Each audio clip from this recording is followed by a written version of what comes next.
Yeah, please take the notes.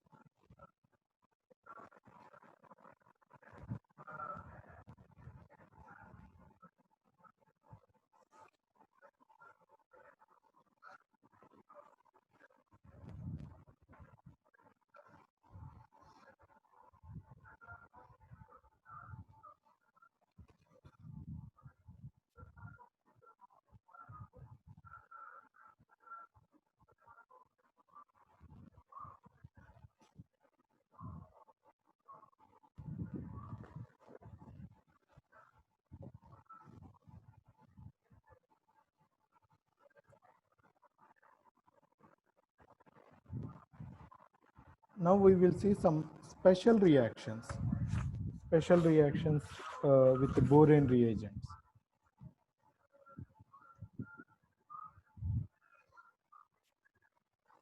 An alkene can be converted to, an alkyne can be converted to a trans alkene using a series of reagents, where in the first case we are halogenating it here, then we are using a boron reagent to reduce the alkyne to alkene, then we are adding sodium methoxide, and finally we add acid to remove the boron. So I'll also explain the sequence of reactions, but first, what is the product here? The product here is a trans-alkene. Trans-alkene. This alkyl group is from boron reagent.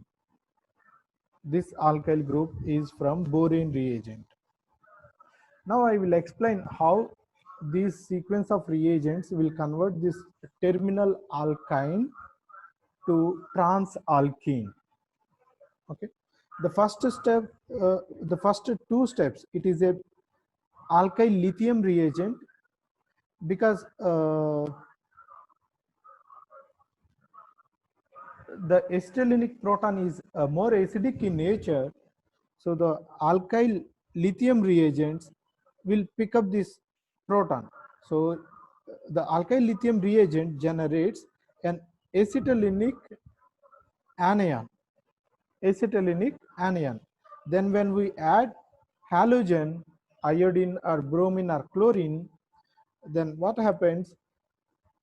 This acetylenic anion will undergo halogenation. So one of the X minus will be leaving. Okay. So the first, the product from the first two steps is halogenation of the terminal alkyne. The first two steps is results in the halogenation of terminal alkyne. Okay. Then when we add boron reagent to this terminal halogenated alkyne, then as we know, boron approaches from less sterically crowded carbon. So here the boron approaches from halogen side. So hydrogen will be added here, and this will be the boron.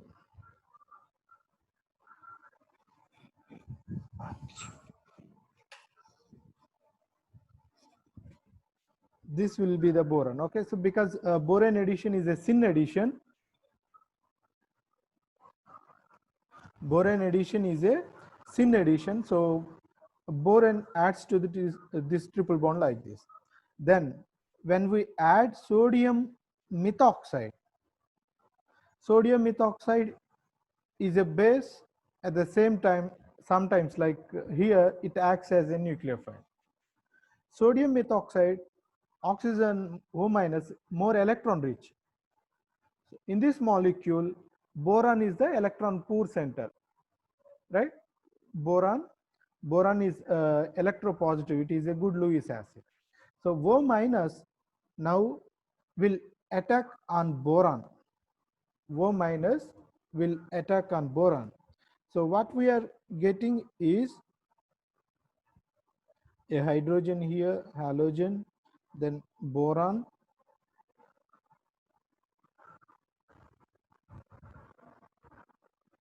We can write anyway O minus OMe, it's not a problem, right? Sorry, boron will get the negative charge. OMe minus will attack on boron, so boron will get the negative charge. Of course, we know when boron is negatively charged, we used to write an alkyl shift. So one of the alkyl group from boron will be shifting to the carbon which is attached to boron, right? So here we will have alkyl shift. So alkyl shift, the alkyl from boron reagent is now shifting here. So the product is, yeah, because alkyl group is coming onto the carbon, the halogen will be leaving now.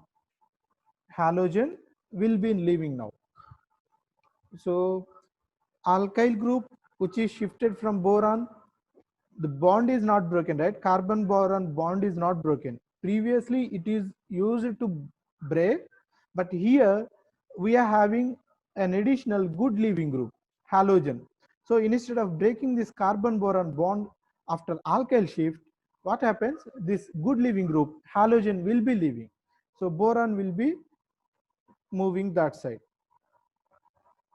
Boron will be moving that side. Okay.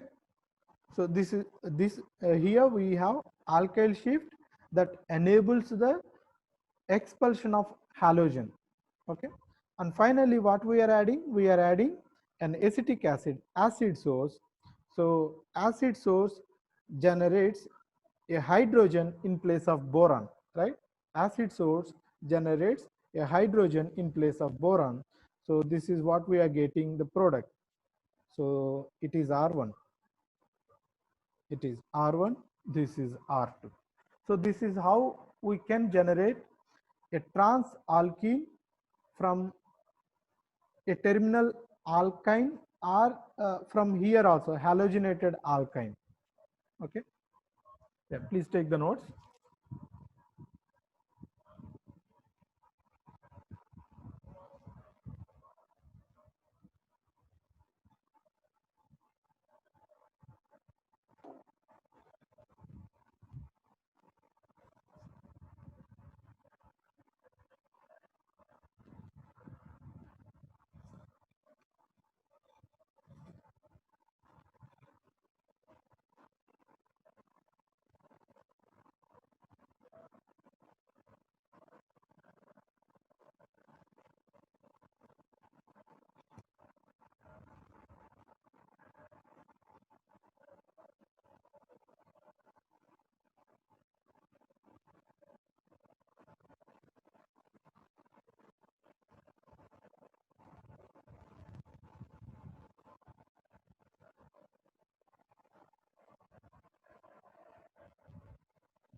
So we can easily predict the product even though it is a very lengthy reaction. See, we are starting with a terminal alkane, or we can also start with halogenated alkane. When we have halogenated alkane, when we do boron reduction, then we will get a trans alkyl boron type. Then when we use sodium methoxide and acetic acid, what we are getting, where the boron is added, the same place alkyl group is there. Where the boron is added, same place alkyl group is there. This alkyl group is shifted from boron. Okay. So when we know which alkyl group can be shifted from boron to the double bond, then we can easily predict the product. For example, you look at this example. We have hexyl boron, and we are adding this cyclopentene first. Then we are adding halogenated alkyne. Then, of course, the steps sodium methoxide and acid. Here we are adding isopropyl acid, isopropyl carboxylic acid. Sorry, this is called isobutanoic acid. Okay, right. So when we are adding boron to pentene, see, out of these two carbons on the double bond, this carbon is more sterically crowded, this carbon is less sterically crowded. So boron will bind here. Then when we, so one of the hydrogen will be shifted to here, boron will form a bond here. So it is a dialkyl boron.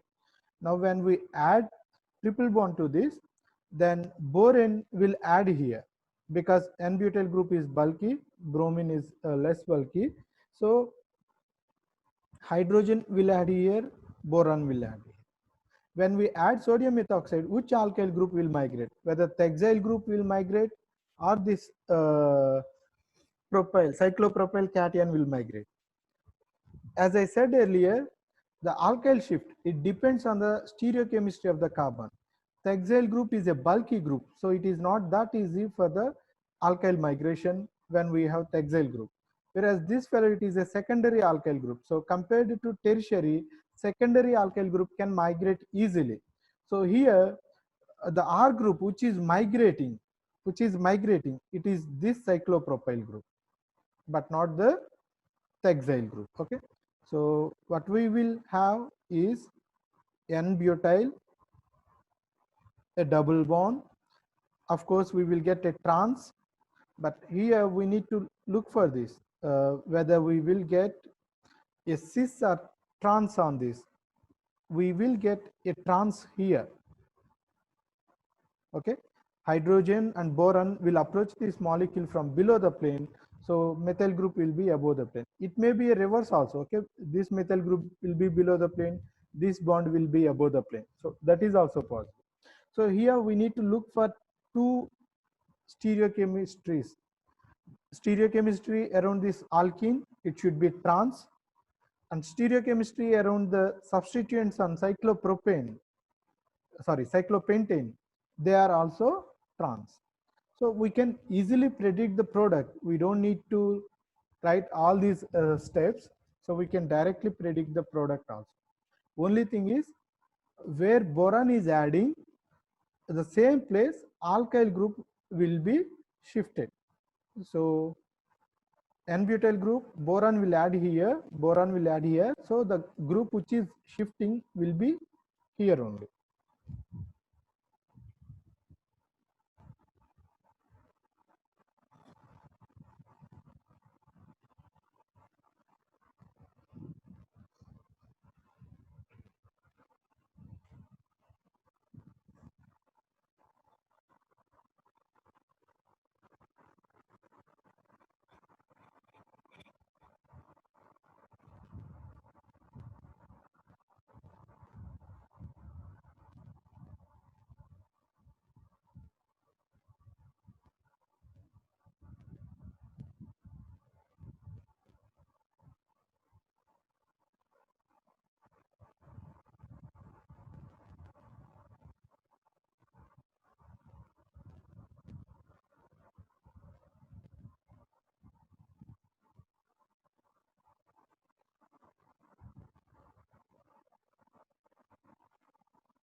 not only trans double bond, we can also generate cis double bond.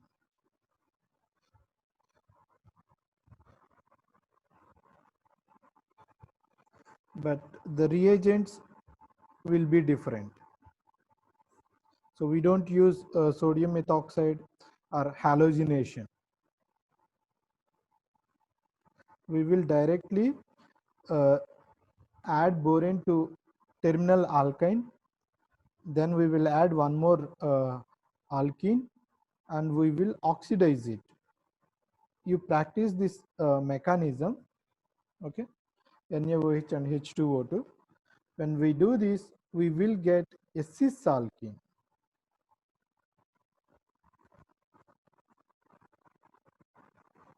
Cis alkene. You practice the mechanism and post it in the group.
Yeah, please take a snapshot. I'm changing this.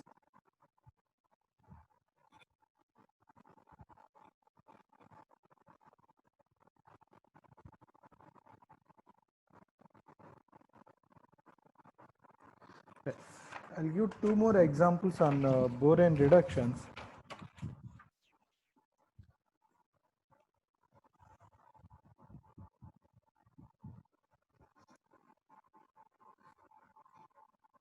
The terminal alkyne can be converted to, again, disubstituted alkyne. A terminal alkyne can be converted to a disubstituted alkyne. So that means in place of hydrogen, we will be having an alkyl group. So here what we will do, first we will add an alkyl lithium reagent which will pick up the proton from acetylenic carbon. Then we will add a trialkyl borane. So instead of a dialkyl or monoalkyl borane, here we will add a trialkyl borane. Then we will add halogen. So this sequence will convert this terminal triple bond to an internal triple bond. So that means we can do alkylation here. I'll give the sequence of mechanisms. When we add butyl lithium, it is a base, strong base. Acetylenic proton is an acidic proton. So this base will easily pick up this proton, right? So when it happens, we are generating an acetylenic anion. We are generating an acetylenic anion. Of course, the counter ion will be lithium. Then in the next step, we are adding trialkyl borane. Trialkyl borane. Borane electron poor system, Lewis acid. So we have a base or nucleophile here. So this minus will attack on boron. So we are generating a boronated alkyne, B triple R, and then because it is donating electrons, boron now will get negative charge. Now we are adding iodine. When we use halogen on a double bond, it generates an iodonium ion. Similarly, on the triple bond also, it generates an iodonium ion complex. So this is the iodonium ion complex. Okay, I minus will be leaving, and this is the iodonium ion complex. Now, because boron is negatively charged, we will write an alkyl shift. Now we will write an alkyl shift. Why we are writing now? Because it is having an unstable iodonium ion which can easily break if there is a nucleophilic addition. Okay, so when we are shifting this alkyl group to this carbon, alkene carbon, the three-membered ring will break down. So we are getting R dash double bond. It is iodine. Here we have alkyl group. Here we have dialkyl boron. Then the iodide ion, which is left in the previous step, will now attack on boron. Now boron becomes negatively charged. Then a boron carbon bond will break down, so it moves towards this double bond, so it generates a triple bond. Why it is moving towards this? Because we are having a good leaving group, a halogen. We are having a good leaving group, so we will generate a triple bond. So this is how we can convert a terminal alkyne to a disubstituted alkyne using borane reagents. That means we are alkylating it. Okay, we can do alkylation by simply using methyl lithium or butyl lithium and then some alkyl halide. If you use methyl iodide, we will have methylation. But this is also another approach for the alkylation.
A terminal alkyne can also be converted to a carboxylic acid. Here we are using a different reagent sequence. You try the mechanism. Okay, it's a simple thing. It is a straightforward. When you understand the above mechanisms, you can also get this. Okay, so a terminal alkane can also be converted to a carboxylic acid.